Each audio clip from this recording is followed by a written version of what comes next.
দেখো বন্ধুরা, আমি মেয়েকে নিয়ে সারাদিন বাড়ি ছিলাম না, আজকে একটু দেরি হয়ে গেছে আসতে। আর এসে দেখি তোমাদের দাদা ভাইয়ের খুব যন্ত্রণা করছে। দেখো অবস্থাটা পিঠের, দেখলে বুঝতে পারবে। এই দেখো কি অবস্থা, দেখো আবার আমাকে এখন ড্রেসিং করে দিতে হবে। এসে সবে হাত মুখটা ধুয়ে সবে বসেছি।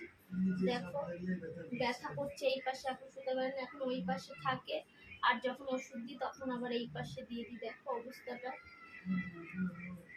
এত কষ্ট পাচ্ছে মানুষটা। শুয়ে বসে থাকে একরকম, সে শুয়ে বসেও পাচ্ছে না। আস্তে আস্তে গো, আস্তে গো, চাপ লাগবে। ওরে বাবা, চাপ লাগবে, চাপ লাগে। চাপানো ধরে রেখেছি। এই দেখো তোমাদের দাদা ভাই সারাদিন কষ্ট হয়েছে, ব্যথা করছিল, খুবই কষ্ট হয়েছিল। ওইটাই চাপ লাগিয়েছে, খুব পিঠেরটা চাপ লেগেছে। যাই হোক বন্ধুরা, আমার ভিডিওটা ভালো লাগলে লাইক